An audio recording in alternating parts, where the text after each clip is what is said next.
All right, listen. So I'm looking at chapters 13, I'm looking at chapters 14, and they got me pissed off. Not because I don't like what's happening in there, not because I'm not learning a lot per usual, but because it's just a jumble.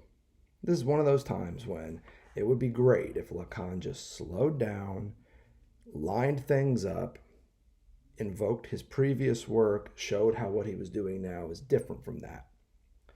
That ain't how his brain works. Maybe that's not how his notes work, but it's how we try and work. So let's see if we can make some sense here of chapters 13 and 14. Chapter 15, well, if you've got there, you've seen bro is sick. He shows up with a fever, but he does say one thing in 15 that marks the turning point, that allows us, I believe, to add some crucial diagrammatic captions to what he's up to. Okay, let's start with 13. Psychoanalysis, he tells us in 13, studies unconscious knowledge about the sexual as it finds expression in drives that, oddly enough, divert from real, absolute enjoyment in service to the production of a more socially acceptable kind of satisfaction. Now, each of these words in this summary of what he's doing in 13 is, of course, a term that we could unpack and explore further. We've done a lot of that work before, but it is worth noting some of the key themes here. First, he is suggesting here that the drive can be satisfied outside of, via sublimation, its sexual goal, and apart from enjoyment. And that's interesting here. I would suggest this puts us back on the rails of surplus enjoyment. But what he's doing here is he's digging back into Freud to suggest an understanding of how the drive can be satisfied outside of enjoyment in a kind of attenuated, sublimated form. And so what we're working towards here, I would suggest, are two theories of the drive. One that we get from Lacan in Seminar 11 and the essays that attend that period. And now we've got an understanding of the drive that he's using to try and think his way towards surplus jouissance. That's the wager. I'm reading along as I deliver these lectures. I haven't read ahead, except by a chapter or two, to try and keep us on point. But check this out. The definition I just gave you about what psychoanalysis does, it also tells us something about psychoanalytic inquiry. It tells us that psychoanalytic inquiry is a critique of sorts. It moves in the genre of critique in its original Kantian sense. Psychoanalysis calls conscious knowledge into question by focusing on what, according to Lacan, is its condition of possibility, namely unconscious knowledge, specifically unconscious knowledge of the sexual. The sexual as rendered unconscious by way of prohibition and the logics of castration, the minus phi of loss and the objet a of lack that we've discussed so many times before. The sexual is a word that he's using to mark the space of the real as a result of prohibition. You can see this in chapters 13 and 14. In fact, let's go ahead and take a look. Chapter 13, page 3 through 4. These are good chapters, by the way. They're annoying, but they're good. Chapter 13, pages 3 to 4, he sets up some pretty hilarious stuff here. First, he wants everybody to know that, as he puts it on page 2 of chapter 13, who has ever learned in psychoanalysis how to treat his wife properly? He has said this elsewhere in his work too. Lacan is really keen on this. We talk a lot about sex in psychoanalysis, but very few people have ever read Freud or Lacan and learned how to be a better lover. There's not a technical aspect for sexuality provided by psychoanalysis. And that's what he says at the top of page 3. He wants to distinguish between the techniques of the body, something properly erotic that don't have anything to do with psychoanalysis, and the type of sexual knowledge that he says is tackled in psychoanalysis. Check it out, bottom of page 3, maybe 10 lines up from the bottom. The angle, then, from which sexual knowledge is tackled in psychoanalysis, knowing very clearly here that he's not talking about how to have sex, how to be a good lover, the kind of techniques of the body that he is distinguishing from psychoanalytic inquiry at the top of page 3. He says, okay, well, what kind of sexual knowledge, if it's not a kind of know-how for the bedroom, does psychoanalysis traffic in? Or in this case, tackle? The angle from which sexual knowledge is tackled in psychoanalysis is why it takes on its weight in the way that I write it. There again, once more, what is at stake is a recourse to what is obvious from the start. And this is indeed the prohibition, properly speaking, that can cover this knowledge, sexual knowledge. The angle from which I would not say we enter into it, but are confronted by it, the way that only the real can confront us, is again the following, in the sense that this angle was never taken. It is to tackle it from the point where this prohibition is brought to bear. And that is why the first statements of Freud with respect to the unconscious put the accent on the function of censorship as such. So some of you wonder why the emphasis in this series at the start of the castrative process is on the no of the father. And this is always, for Lacan, I argue, the starting point for symbolic alienation. It begins with prohibition. And it can happen at all these different stages of development. Again, if you like to play the stage game. But really, it's around language acquisition, what you might classify as the phallic stage, if you like the stage game, that Lacan intervenes.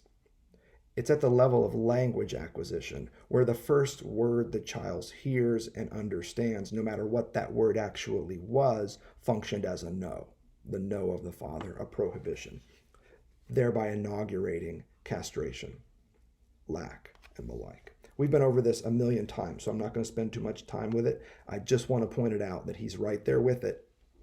Chapter 13, page 3. Continuing to the top of page 4. This prohibition is exercised as affecting a certain there, that place where it speaks, where it avows itself, where it avows that it is preoccupied by the question of knowledge. You know what this there is. And admire there, in passing once again, the riches of language. And then he goes on to make this cool move with preoccupation from Besetzung. It's kind of interesting, and it just means occupation, but he wants to put a pre on the front of it, which is pretty terrific, as suggesting something with which we are occupied in advance. And what can this be? What can we be occupied with in advance? What can be meant? And this is what requires us to return to it again. To this function of, wait for it, the unconscious. What can be meant by this knowledge, whose mark at a certain level that is articulated from truth is defined by the fact that this knowledge that preoccupies you is what you know least. Prohibition conditions a certain there that is the space of the unconscious. And it's a space that is a preoccupying space. Before any occupations, there's a preoccupation that we all have with unconscious knowledge. Knowledge where we know the least, arguably about the most. This topic of prohibition pops up again in the following chapter, in chapter 14, page 9. It's about the middle of the page, where Lacan starts pointing to contaminations. Gotta love those contaminations. The very origin of communication studies is to be contaminated. I love this. Let us pay attention, therefore, to these contaminations, he says on page 9, chapter 14, which make it so easy for us to cover over a function, the whole essential of which escapes us, perhaps, with the position of plus or minus in mathematics. indeed that of the one or zero in logic. Now don't even tempt me with this. He's talking pluses, he's talking minuses, he's talking ones, and he's talking zeros. You know the kind of fuzzy math that we like to work with in this series, where 1 plus 1 equals 3, where 1 minus 1 equals 0, which is, of course, the equation for phi minus phi little a, phallus minus the phallus in the stage of castration results in the 0 point known as lack, the 0 point of desire, as Lacan often would say in the 60s. So don't even tempt me with the stuff on logic, with the zero, with the plus and minus in mathematics. We've been there. We've done that. Reading on. And this all the more so because, as I might say, Freudian logic puts us precisely at the sharp end of the fact that it cannot function in polar terms. Everything that it has introduced as a logic of sex comes under the jurisdiction of a single term, perhaps even a unary term, which is truly its original term, namely the connotation of a lack, an essential minus that is called castration. Here, of course, he's referring to the minus phi, resulting in a lack, symbolized here by objet, if we're going to be more precise with what he's doing here. Without this, nothing would be able to function at its level, insofar as its level is that of a logical order. All normativity is organized for the man as for the woman around the transfer of a lack. This is what we see at the level of the logical structuring such as it flows from Freudian experience. So here what we're seeing again is an understanding of psychoanalytic inquiry that is effectively critical. Critical because it asks about the conditions of possibility, in this case, for conscious knowledge. And for Lacan, the condition of possibility for conscious knowledge is a preoccupation with the unconscious as the field of the sexual being that which is prohibited in social orders. Here he's talking us through that prohibitive process with all of its ones and zeros and pluses and minus signs. It's a good passage. Chapter 14, page 9 to have your finger on. Let's take one more step. Does psychoanalysis have an epistemology? If it does, it's an epistemology about knowing how to be with the unconscious. And that is an important move that Lacan makes in these chapters. The type of knowledge that psychoanalysis provides us is not a kind of know-how. It's not a kind of technical knowledge. It's instead a knowledge of how to be with it. How to be with it is the point that he makes. The type of knowledge that he affects is a knowledge that has to do with how to be with it. Chapter 13, page 6. It is rather knowing how to be with it, not a kind of knowing one's way around, not a kind of know-how. The type of knowledge that psychoanalysis allows us to approach, even if only notionally, he says on page 6 of chapter 13, is knowing how to be with it.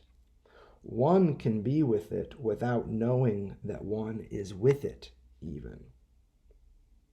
And that to believe oneself more certain by being wary of this being with it, to believe oneself to be elsewhere in a different knowledge, means one is fully in it. The more you think, in other words, that you are in the field of conscious, waking knowledge, the field properly defined as epistemology, the more fully, Lacan says, you are there with the unconscious, more fully in another field. A certain there that is not the one with which you believe to yourself to be concerned. This is what psychoanalysis says. One is in it without knowing it. One is in it in all the fields of knowledge. Name your discipline. Lacan's point is that the undergirding condition of possibility for these disciplinary knowledges, these discourse formations, these S2s, is a preoccupation with unconscious knowledge of the sexual in an absolute, real, on the path to enjoyment sense. It's an important move.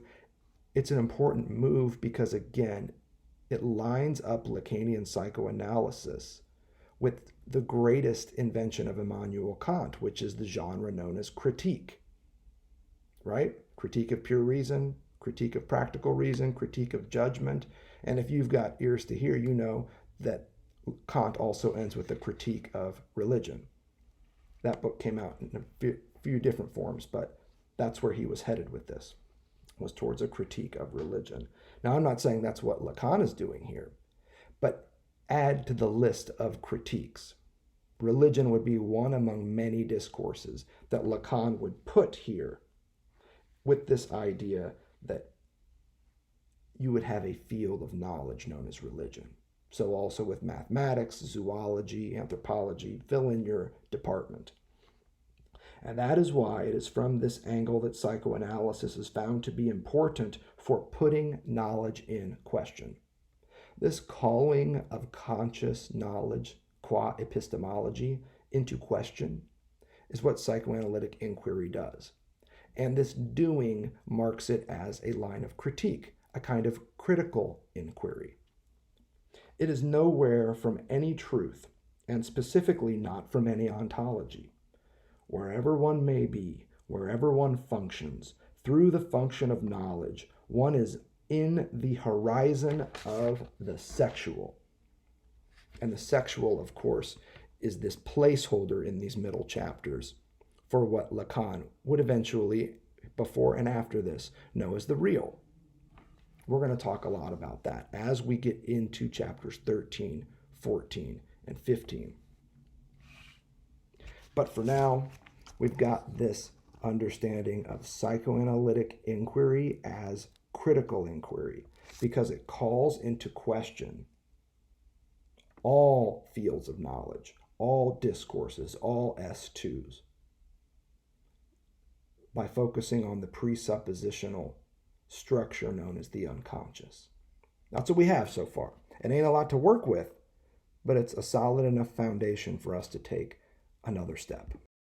All right, recall where we started this riff on chapters 13 and 14, with the idea that psychoanalysis studies unconscious knowledge about the sexual as this knowledge finds expression in, and here's the part we're going to start focusing on now, drives that oddly enough can be used to defer and divert from real, absolute enjoyment at the level of the sexual, which doesn't have to do with crawling into bed with all those techniques of the body, mind you. These drives diverted from the sexual in service to the production of a socially acceptable kind of satisfaction that is different from enjoyment. So again, you have this idea that the drives can be used to satisfy something outside its sexual goal, outside the sexual goal of all drives. In other words, apart from enjoyment. There's a kind of drive satisfaction that is related to, but according to Lacan here, as he suggests, somehow outside or distinct from, by way of sublimation, enjoyment. Where exactly does the sexual, in its absolute real relation to enjoyment, sit in all this? Where do we find it? The drives are somehow connected to enjoyment. We heard this in Seminar 11 in the writings from those period. Now, we're told that they also mark a diversion from enjoyment. Lacan's not so quick to let go of enjoyment, but he wants to mark that there's a different kind of enjoyment, a supplemental, different kind of satisfaction happening here. My wager is that we can talk about this in terms of surplus enjoyment. But again, we're reading along one page at a time, and it's not always sure that this is where he's going to go with it. But here we are in chapter 14 with a couple of clues. We've been reading on page 9, among others. That's where we talked about castration, lack, the plus, the minus, the 0, the 1, all that on page 9. If you pop down to the end of the page 9 on chapter 14, you're also going to find him invoking Seminar 7, Ethics of Psychoanalysis. Stuff about pleasure, stuff about stimulation, and then right there at the top of page 10, chapter 14, in this manuscript we're working with, we get some better clues. The centrality of a forbidden zone is where page 10 starts. This forbidden zone that is central to the field of socially acceptable lines of satisfaction is where we're going to find the sexual, the real, the enjoyment, all in an extimate relation, by the way. He's going to be keen on this term, extimate, as well. An exterior or an outside that is intimately caught up within a system. That's the thing about the real. It's not an outside space. It's a hole in the text. It's a hole in discourse. It's a hole in the other, more than some sort of an out of bounds. It's the internal limit, if you will, that we're going to be talking about here. Here he figures it as the centrality of a forbidden zone, let us say, because the pleasure would be too intense. This centrality is what I designate as the field of enjoyment. Enjoyment itself being defined as everything related to the distribution of pleasure in the body. This distribution, its inner limit, is what conditions what at the time, and of course with more words, more illustrations than I can give here, what I put forward I designated as a vacuole. It's an interesting image that pops up here in 14 and then transforms into an even more interesting image at the height of Lacan's fever when he shows up for his 15th lecture in Seminar 16. Here, though, he throws it out with the vacuole as this prohibition at the center that constitutes, in short, what is nearest to us, while at the same time being outside us. It would be necessary to make up the word extimate to designate what is at stake. So there's that term, extimate, an inner limit structured like a vacuole, he says. I don't know biologically if that's, at least in terms of cellular biology, if the vacuole is really what he wants to be using here, but it is the term. He's using vacuole, so we can work with it. I think there's a better image, though, that pops up in 15 than this notion of the vacuole that he's messing with here in 14. The important part for us right now is that the centrality of the forbidden zone, known as the real, where enjoyment hangs out, where the sexual is placed, where the unconscious knowledge of the sexual rages and so forth, it's an inner limit. It's something extimate to the field of the big other. He goes on to start messing with this, and he calls it a neighbor, building on Freud, a Nebenmensch. You see it in the middle of page 10. This man who is closest, this man who is ambiguous because one does not know how to situate him. Who is this person? Where is he going to be grasped? Okay, you can see all this working out on page 10. Page 11, he tells us about this neighbor again. Remember, he's trying to illustrate somehow the centrality of a forbidden zone in the symbolic known as the real. A forbidden zone in the field of pleasure known as enjoyment. A forbidden zone in the field of conscious knowledge known as unconscious knowledge of the sexual. So we can keep riffing this out. The structure is one that we're really working hard to get here. And if the torus pops to mind, that's a good image to hold here as well. But it's not the image he's working with. Chapter 14, Seminar 16, he's got the neighbor in mind. The neighbor, is it what I have called the big other? What I make use of to make function the presence of signifying articulation in the unconscious? Certainly not. The neighbor is the intolerable immanence of enjoyment, The big other is only its cleared out terrapline, and that's important here. I can all the same say these things rapidly, like that, given how long I have articulated for you the definition of the big other. Here it is, y'all. The big other is precisely that terrain which is cleared of enjoyment. The truth of the big other is precisely that it is a terrain cleared of enjoyment. It is at the level of the big other that those who take the trouble will be able to situate what, in a book by Deleuze, is entitled with admirable rigor and correctness, and as distinct, in agreement with everything that the modern thinking of logicians allows to be defined from what are called events, the production, mise en scène, and the whole carousel linked to the existence of language. It is there, in the big other, that there is the unconscious structured like a language. The important part for us here is obviously this idea that the big other is a terrain that has been cleared of enjoyment. Or if you like it, the big other is a field in the center of which, on the edge of which, but nevertheless within which, there is a black hole, a well into which enjoyment has been placed. And in fact, what you could even say, the well that enjoyment is. Enjoyment wasn't something that could then be placed into a hole in the symbolic. Enjoyment is very precisely the hole in the middle of the symbolic. The real is not something contained in the hole, it's the hole itself. The other is a terrain cleared of enjoyment.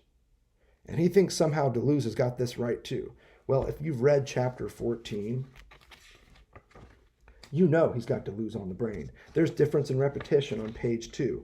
Page 3 through 4 is all about the logic of sense. Lacan is hollering at his boy Deleuze here. But for our purposes, it's this intolerable, imminent neighbor, something that is close to you but still quite unfamiliar, that Lacan is using to capture this forbidden zone of enjoyment. This forbidden zone of enjoyment from which the drive can be diverted. That's the important part here for us, too, with our definition of what psychoanalysis studies.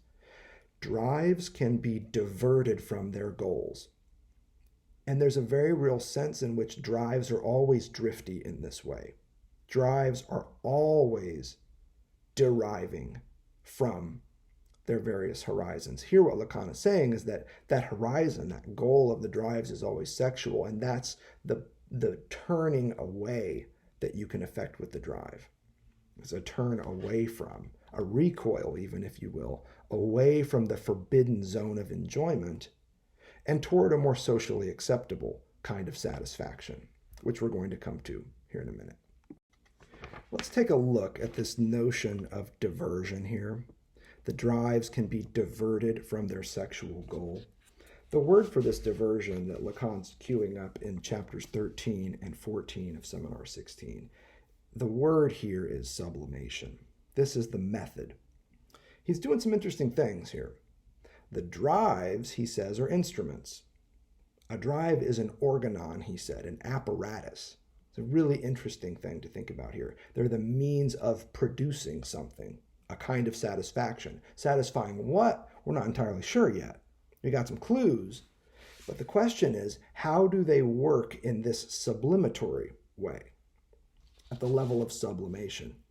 First clue comes to us in chapter 13, page 10. That is why we come back to the drive, he says in the middle of page 10. It is no doubt mythological, as Freud himself wrote, but what is not so is the supposition that a drive is satisfied by it. That a subject is satisfied by it. Now, it is not thinkable without the implication already in the drive of a certain knowledge, of its character of taking the place of the sexual. Only there you are. What does that mean? That it is not thinkable? because things can go as far as to question the effect of thinking as suspect. Perhaps we know absolutely nothing about what that means to take the place of the sexual. The very idea of the sexual can be an effect of the passage of what is at the heart of the drive, namely objet A. An interesting clue to what he's doing here, where a certain knowledge at the level of the drive is taking the place of the sexual. Then he goes on to really carve out a definition of enjoyment. Page 11, enjoyment is something that is only noticed by seeing how constant it is in Freud's statements, but it is also what is noticed from experience. I mean psychoanalytic experience. Check it out. Enjoyment is here an absolute. It is the real, and in the way that I have defined it as what always returns to the same place. It is always from a beyond of enjoyment. Now remember, this is a beyond that is internalized. It's an internal limit. As an absolute that all the articulated determinations of what is involved in desire logically find their correct place. And he goes on to talk about enjoyment playing the function of being outside the limits of the game. Read the symbolic, read language, read the big other. And then he's back to the unconscious. But we don't really get another good riff on sublimation until he comes to page 14 in chapter 13 here. Sublimation is the key theme.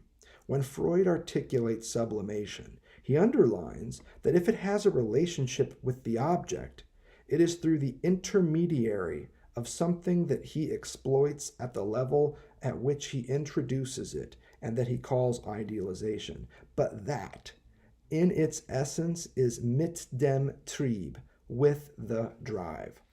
Now, it's tempting to think that his German Trieb is the important word here. It is not. The important word here is mit, which is the German word for with. There's a mitness, there's a withness, a Mittlichkeit, if you like your Heidegger. There's a withness structure to the drive, which comports with what Lacan's doing in his appropriation of Aristotle for understanding the drive as an organon.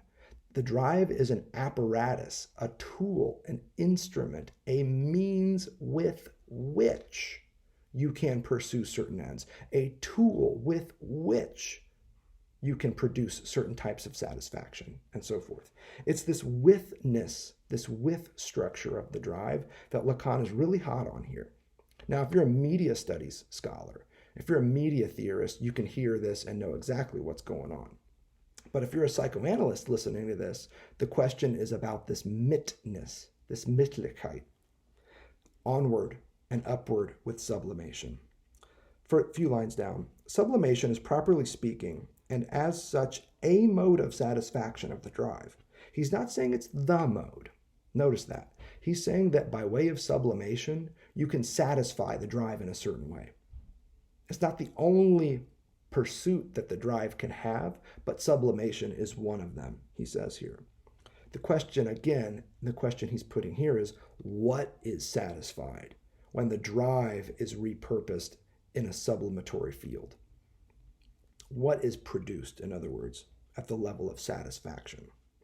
It is with the drive, a drive that he qualifies as zielgehemmt, diverted. People translate it from its goal. And what's the goal from which the drive is diverted here?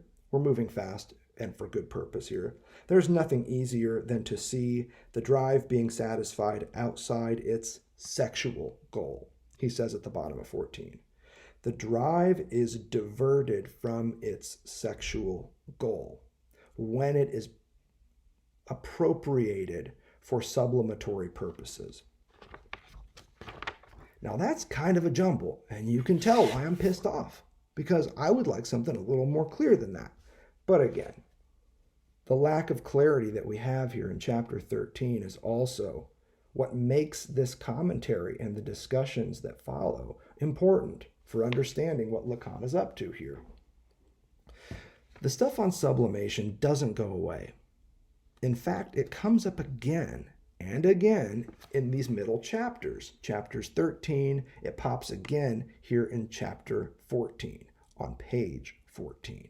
Sublimation is again right here with us. So then, on these premises, we can now advance a little as regards what is involved in sublimation. Lacan's right back to that point that he was working on. And I told you enough earlier about how Freud articulated it in order not to have to repeat it. Zielgehemmt, idealization of the object, and working with the drive. Freud takes a certain number of doors through which it can happen. We're not going to take those doors. You can read on if you like. We're driving towards a very particular goal here, an understanding of the drive as perhaps it may be pressed into the service of surplus enjoyment. Let's see how close we can get. Scrolling down here, still on page 14, chapter 14, one sublimates, he tells us, with the drives.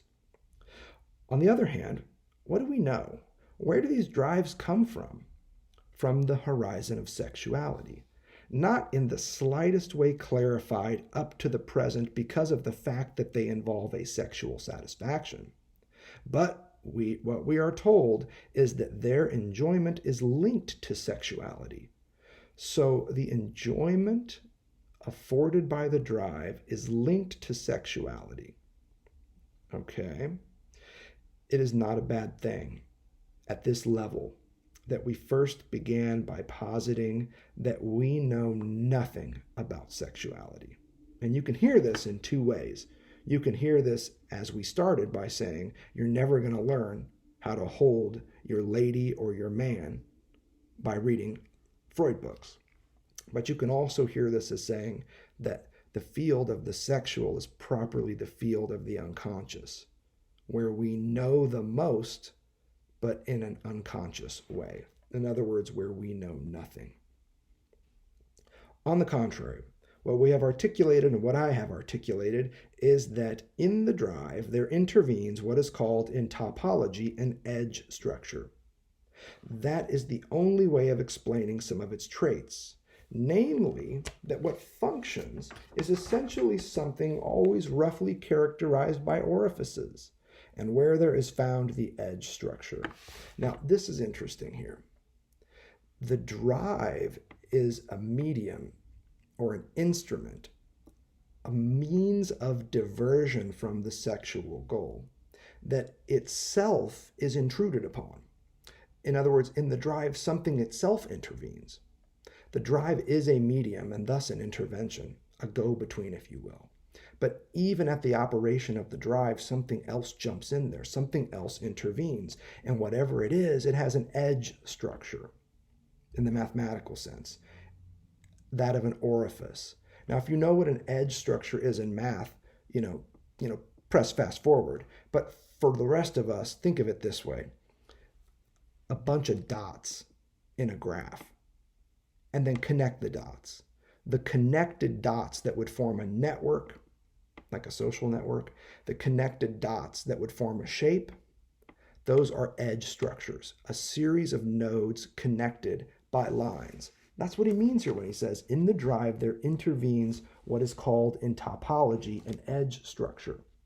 What functions at the level of the drives are orifices with edge structures in the mathematical sense. Check it out. Because only this edge structure, taken in the mathematical sense, allows us to begin to comprehend what Freud articulated no less at the level of Drang, of pressure, one of these four elements that go into the production of the drive. Check out the lectures on the drive in Seminar 11 for more on that. Namely, the constancy of the flux that this edge conditions. I put in a note on this. I improved it again in the last edition, referring to what in vector theory is defined as rotational flux. This is all great stuff. So in an edge structure, you have a collection of edges, arcs, lines, vectors, if you prefer, that connect various nodes into a graph or a network of some kind. Now, this could be four dots connected to make a rectangle, or if you read Lacan, this could be four dots connected to make a lozenge. Note, not coincidentally, that in the matheme for the drive that we see in the upper right-hand quadrant of the graph of desire, Lacan tells us in the Subversion of the Subject essay that when the drive is operationalized, the barred subject fades, and it follows as the demand of the other fades. What's left when the drive is operationalized is the lozenge, which has an edge-like structure. It is an edge structure, akin to an opening. And specifically, he's saying here, an opening that has a flux to it. Now that's interesting. He describes it as a rotational flux. Now, you can read about rotational fluxes in vector theory, as he suggests here, but it works in all these other fields too, and it's much easier to understand, I think, in fields like physics, engineering. Fluid dynamics, I think, is the easiest way to understand what he's doing here with a rotational flux. And remember, he's fundamentally talking about erogenous zones. But let's play along with the high nosebleed mathematics that he's working with here.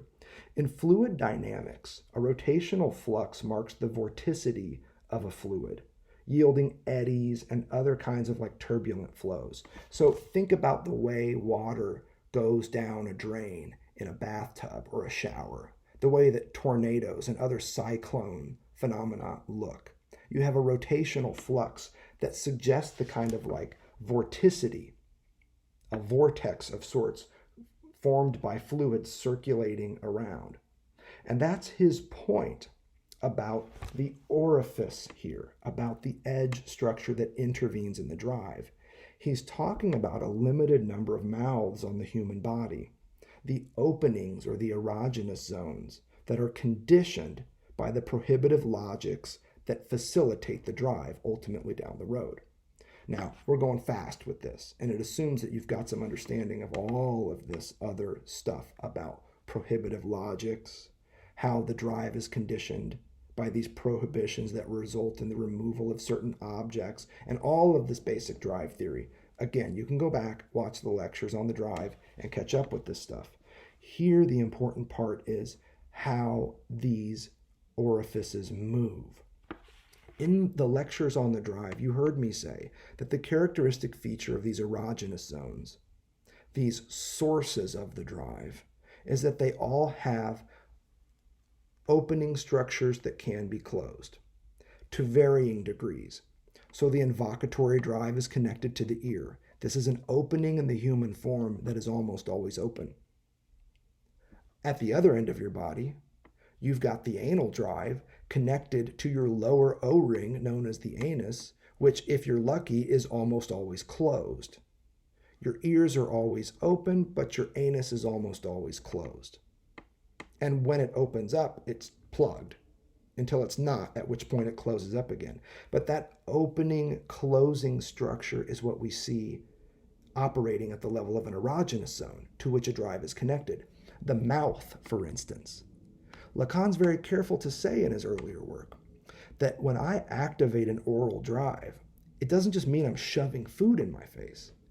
When I order the food off the menu, I'm also exercising my oral drive because the operation of the drive is intruded upon or mediated through the operation of a certain erogenous zone. The scopic drive is very much defined by the blink. In fact, you might even say that the central feature of the scopic drive is not the gaze, but the blink. And Lacan has never really said that it was the gaze to begin with, by the way. The zone of the scopic drive is not in the field of the gaze. It's in between the gaze and the look, the position from which I might be being watched and the position from which I in fact look. It's between the eye and the gaze that you see the scopic drive firing. And here what I'm suggesting is that even at the level of the eye, whether it's yours or mine, it's at the level of the blink, of the ocular cavity that can be opened or closed. The matheme of the drive reminds us of this by leaving, when the drive is operationalized, an opening, and it would be an opening that can be closed. With all of that said, I would like to suggest that Lacan is here adding to this notion of erogenous zone when he adds an emphasis on rotational flux. What he's suggesting is that the erogenous zones that are operationalized with their open, closing, in, out logics, when the drive is activated, these erogenous zones also have a circuitry to them. It's not just, in other words, about opening and closing my mouth, but also about the circuit that is created at the level of the edge structure known as the lips. So a nasal drive wouldn't just be about ways that nose cavities can be opened and closed. Ask Freud about the nasal passages. Instead, it would be in part about the way that your finger can trace the edge of a nostril. The same with the ear. The ability to trace and run a circuit around the edge of the opening is part of what he's getting at here with rotational flux. There's a certain vortex-like structure that you can activate also at the level of the erogenous zone. And you can see, in fact, it's even tough to talk about these types of like circuitry, this like the velocities of working a circuit here in ways that stick true to what Lacan is doing here with the idea of a rotational flux. But nevertheless, that's where we are. You even get the sense at this point in chapter 14 that Lacan knows he's really stretching out here. On the one hand, he's starting to carve out an understanding of the drive as linked to sublimation, and then he jumps back and says, wait a minute, but erogenous zones intervene. And then he's into mathematics with edge structure. And I would also suggest into fluid dynamics, talking about rotational fluxes. And then in the very next paragraph, he takes a breath and calms down and tries to come clean. It's always good when Lacan does this kind of stuff. Page 15, the first full paragraph beginning the drive. The drive, in a word, just by itself, designates the conjunction of logic and corporality. Now, the corporal dimension of the drive is the way that it links up with various erogenous zones, all with opening and closing like structures.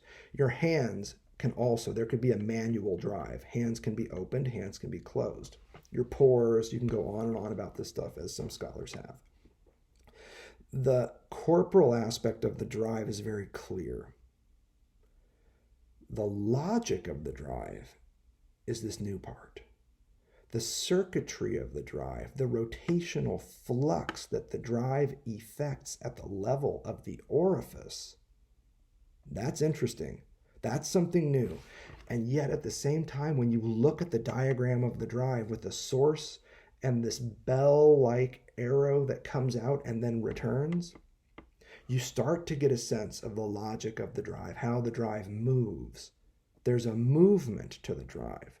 So the source is this spinning vortex, if you will, and out comes the drive in its aim, circling around objet A, and then right back into the vortex, into the black hole. It's one way to think about the logic.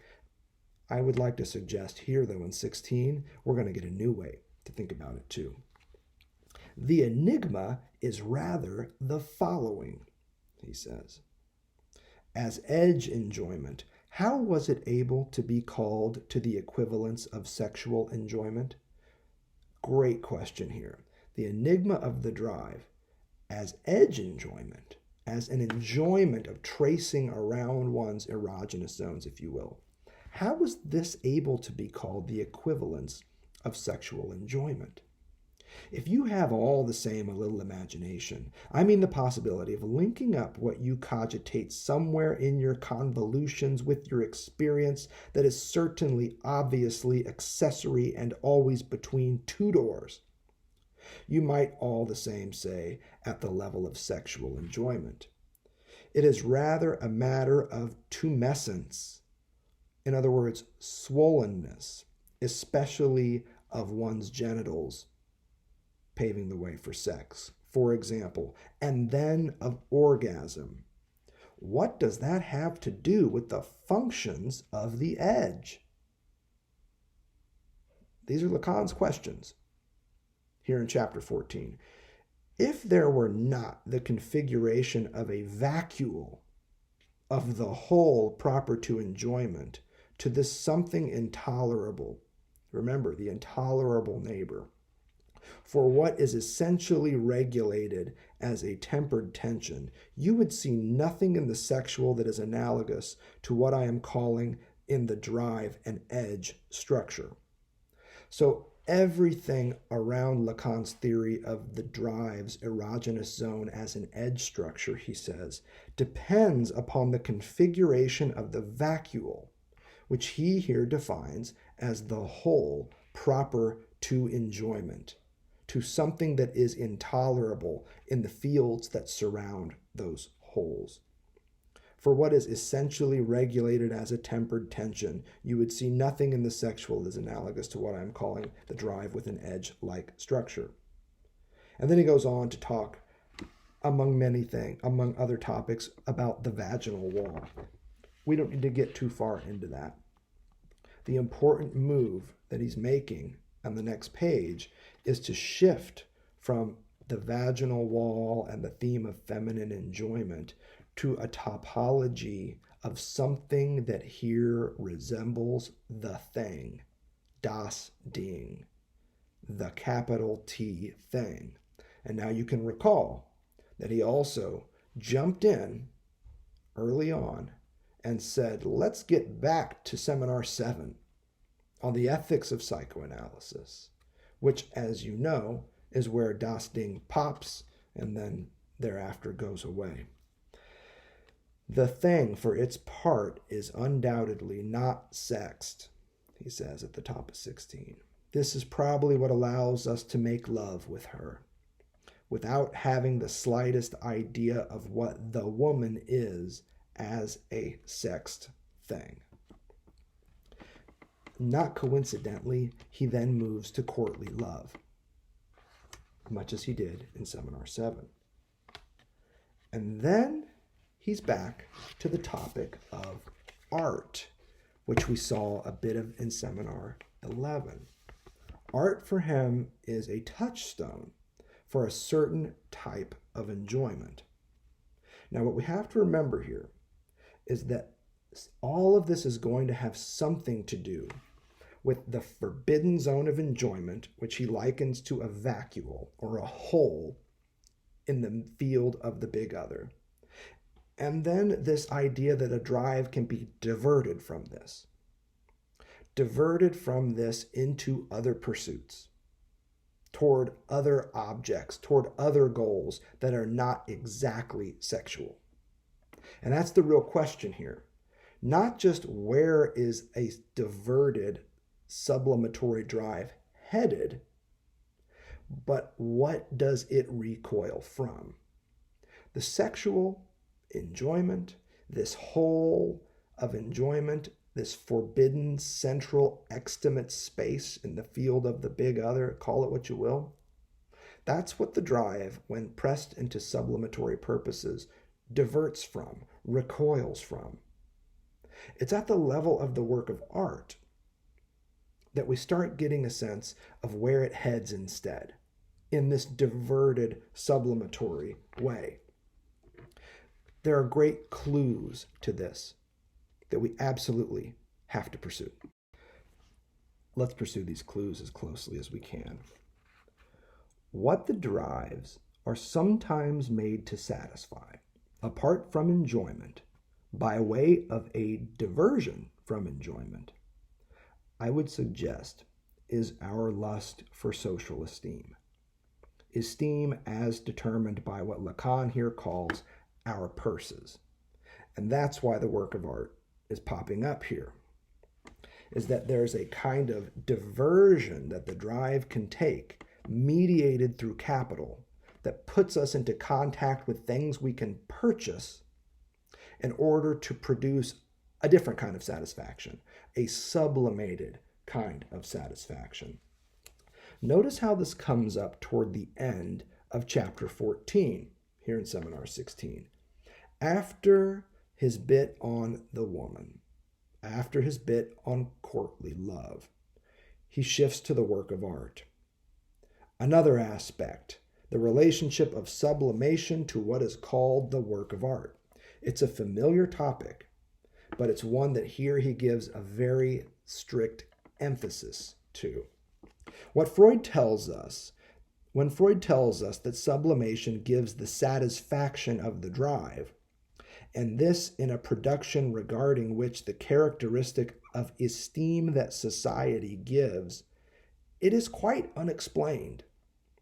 Why the devil, when we have so many concerns, if it is not indeed on the hypothesis of diversion, namely, that it is precisely in order not to be occupied by worries that are much more important, that we get a taste for some of the things that are poured out within reach of our purses in the form of novels, paintings, poetry, novellas. What could possibly be something about which we would be worried, preoccupied perhaps, that is much more important? You hear Lacan here alluding to everything we've been talking about around the sexual, knowledge that is unconscious of the sexual, the field of enjoyment as a whole in the field of the big other. It's so as to not be preoccupied with that stuff that we get a taste for some of the things that are poured out within reach of our purses in the form of novels, paintings, poetry, and novellas. Taking the thing from this angle, there appears to be no way out. Nevertheless, I will give you, as regards what I will introduce the next time, too rapid a way in.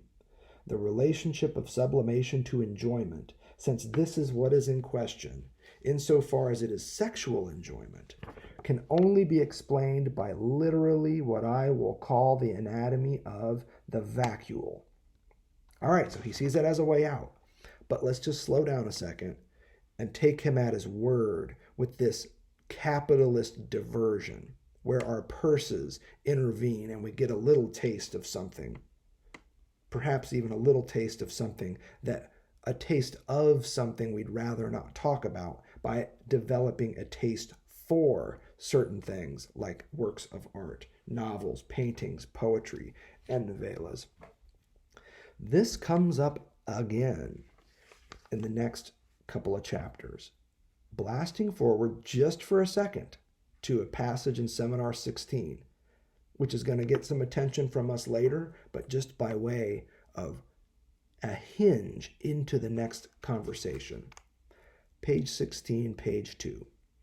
Because it interests us at the level of sublimation, it is indeed certainly, as with this sort of almost clumsy prudence with which Freud put it forward, the work of art, to call it by its name, that today's centers constitutes the aim of what we are stating about sublimation. The work of art is not presented otherwise at the level where Freud grasps it, obliges himself not to grasp it otherwise than as a commercial value. It is something that has a price, perhaps no doubt an exceptional price, but once it is put on the market, not all that distinguishable from any other price. What is to be emphasized is that this price is something it receives from a privileged relationship to value, to what in my discourse I isolate and distinguish as enjoyment. Enjoyment being this term established only by its evacuation from the field of the other. There you see it again. And by the position of the field of the other as locus of the word as such. What I would suggest is that part of what's missing from this description of enjoyment is a single word, surplus.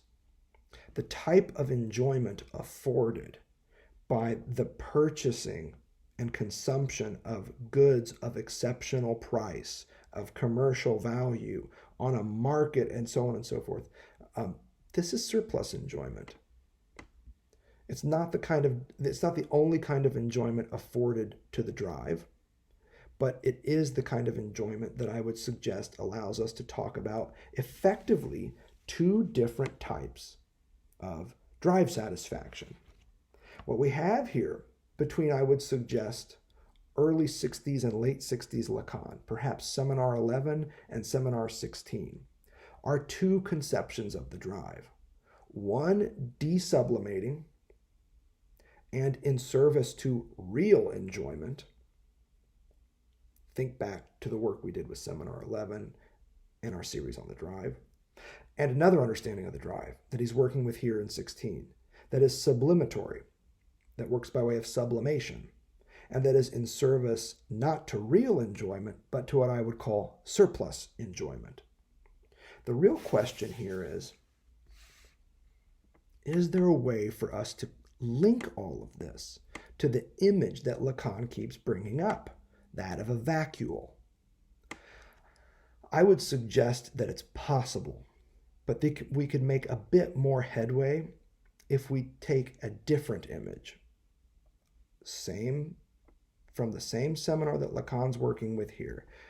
It's an image that he gives us once more at the height of the fever he claims to have when he shows up to deliver the lecture in between 14 and 16 in Seminar 16 here, namely Lecture 15.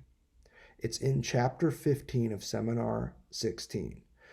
Amidst all the talk in there of his illness, which is quite enjoyable in some ways, that he gives us another image as a supplement in the best possible way to what he's doing with the vacuole. And I think this might be the final term, the final confusion in this current discussion that allows us to bring some clarity to what he's up to here at the level of a drive that is not desublimatory, but instead yoked to the process known as sublimation here in a capitalist system. Final word here on Chapter 14 in Seminar 16. The question we've been answering here, or at least trying to put on the page, is what does the drive satisfy? And Lacan starts there on page 6, but he's asking something very particular. Not just any understanding of the drive, not just any operation of the drive, but the drive when it is pressed into services of sublimation. Page 5 of Chapter 14 gives us a good sense of how he's framing that, and I want to return to that only in order to mark its difference from where he ends Chapter 14 here in Seminar 16. Now at the bottom of 14, page 5, what you see here is the with structure that we were talking about. And he finds it striking that Freud is using this mit dem Trieb, with the drive.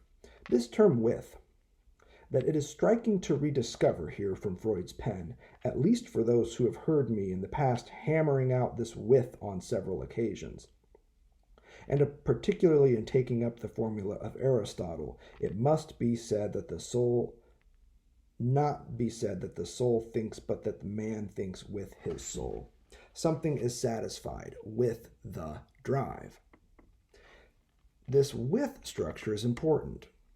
When the drive is brought into services of capitalist consumption, of works of art, of courtly depictions of women and so forth, these examples that he's also messing with here, the drive takes on a with-like structure. It becomes an instrument, a means, a tool, an organon, as he also says in these chapters that he's borrowing from Aristotle. Something is satisfied with the drive.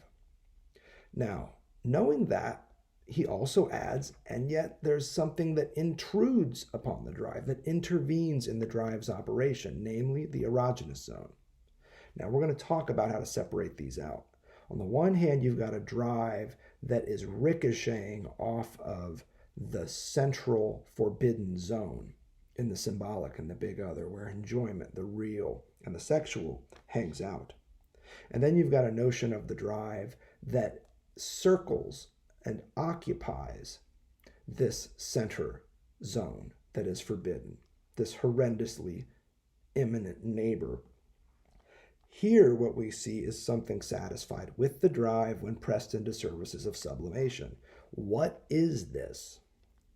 What is it? On the other hand, Freud tells us that this drive that he dismantles from us, from these four dismantled terms, it is the formula that I have always underlined as essential for the drive, that it is a montage of these four terms: the source, the pressure, the object, and the goal. Now, this is from Seminar 11, where Lacan claims that the fourth fundamental concept of psychoanalysis is the drive, and he works through the four basic elements of the drive as defined by Freud: source, pressure, object, and goal. This is kind of the anatomy of the drive, and he comes up with a diagram that he calls a montage that somehow captures how these four elements involve each other. And we can talk more about that, and we certainly will as we shift to diagram work here, but be sure and check out our work with this diagram in our series on Seminar 11 and our series on the drive. But again, the question here in 16 is, the drive will find itself satisfying what? He asks again at the top of page 6. This is today what is in question, very precisely because of the fact that it is inhibited as regards the goal, that it elides, by way of sublimation, what is involved in the sexual goal. So here again we have an understanding of the drive that is inhibited with regards to enjoyment, the sexual, this forbidden zone at the center of the symbolic, at the center of the field of the big other, and that elides this goal, that diverts from it. The drive will find itself satisfying what? And what we are here suggesting in Lacan's critique of the work of art is that it satisfies basic logics, late capitalist logics of commodity consumption. We don't need to go much further into that at this point, because what we want to do now is think about the other version of the drive that we have here in Lacan that is being intruded upon and isolated at the level of the erogenous zone. And that brings us really to the end of chapter 14. In the very passage we were just working with, where we're talking about the work of art and the types of social esteem that we would try and buy our way into. And I've likened this to a kind of surplus enjoyment. It's not the kind of forbidden enjoyment that Lacan is talking about when he refers to the sexual in these middle chapters. It's instead a kind of consumerist enjoyment that brings with it a certain amount of social esteem, social capital, if you read Pierre Bourdieu. Notice where he goes from here on page 17 at the end of chapter 14 here.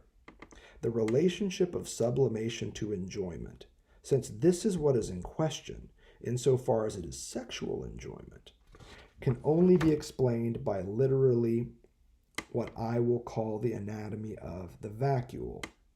Now, we paused on that passage a few moments ago, and now we can really start to make sense of it. So he's carving out, it seems to me, another way of understanding how the drive works. Not necessarily in this sublimated fashion, but in another fashion that he likens to the anatomy of the vacuole. That is why I made on the right the outline of this something circumscribed that represents the vacuole. Now, if you turn to the very opening page of 14, you see this in the third column, the object, autolythic, and then there's an arrow pointing to a circle with a dot in it. Here's that vacuole, a kind of membrane organ that he wants to throw out here. We don't have the diagram right here on 18, but it's at the front of the chapter. That's why I made on the right the outline of this something circumscribed that represents the vacuole. Imagine for a moment this vacuole as being the auditory apparatus of one of these little animals that are called, I don't know why, primitive. Nothing is more primitive than anything else. But take a Daphne, it's basically a tiny shrimp, he says, but much simpler. It's found in waterways, and you know that when Lacan shifts to discussing animals, he's usually on point. Lacan really is on point when he's discussing animals, insects, bees, for instance, give him his whole theory of communication.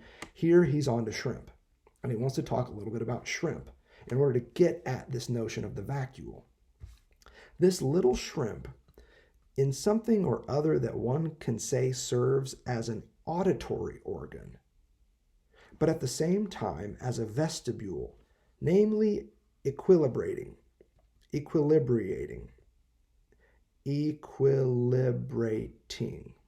he tells us here, has what is called, and another good word here, otolith. An otolith. This is something inside the opening of the ear. This is the dot that he's drawing inside that opening. If I know all that, it is because I have looked at the reviews. It is an article by a psychoanalyst. I will tell you who the next time that drew my attention to it. It becomes very amusing if, in place of the otolith, you put a little piece of iron, and afterwards you play around with magnets. This gives him enjoyment. Naturally, one can presume it from the extraordinarily different attitude it takes up. Altogether a man in its mortal life. So now what you have to imagine is Lacan toying around with a little miniature shrimp, and particularly the miniature shrimp's auditory organs, and Lacan's playing with magnets to try and basically get this shrimp off. It's a terrific image to have in your mind here. Next paragraph. This is what I want to indicate to you as an introduction to the next time. It is objet A that plays this role with respect to the vacuole. This is important. In other words, it is what tickles das Ding from the inside. And this is going to be the image, and the important image, that allows us to understand these two different aspects of the drive. There is das Ding at the level of the work of art, we might say, and then there's something that tickles it from the inside at the level of objet A. Now, this is kind of a wild thing that he's throwing out, per usual, at the very end of one of his lectures. There you are, he says. This is what constitutes the essential merit of everything that is called a work of art. Nevertheless, the thing deserves to be detailed. And since objet A has more than one form, as Freud explicitly states in saying in his analysis of the drive that the object can be variable, it waltzes around. Nevertheless, we have managed to state four of them: oral object, anal object, scopophilic object, and the sadomasochistic object. What is that one? Lacan says. Let us say that in connection with this one, I am reserving some surprises for you next time. Now, the next time, of course, is chapter 15, where Lacan shows up with that wicked fever. And the surprise he gives us there, I would suggest, is not the one he intended to, here at the end of chapter 14. The important part to note here is this bit about a vacuole that Lacan then transforms into the auditory organ of a shrimp that has an otolith, or a little something inside the opening of this auditory organ. There is an opening, and then there's something in the middle of it that gives him enjoyment. No doubt Lacan, but also the shrimp. This little thing in the auditory organ, this otolith, he likens to objet A. It plays the same role with respect to the vacuole, this element inside the vacuole. In other words, it is what tickles das Ding from the inside. And there you are, Lacan says. That's a really important point. What is das Ding relative to the theories of the drive we're working with here? And what, more importantly, is this thing inside das Ding that tickles it from the inside? An otolith, that's not entirely helpful. Lacan's notion of the vacuole, that's not entirely helpful either. But nevertheless, he's putting us on point here. There's das Ding and something that tickles it from within. Let's see what we can make of this.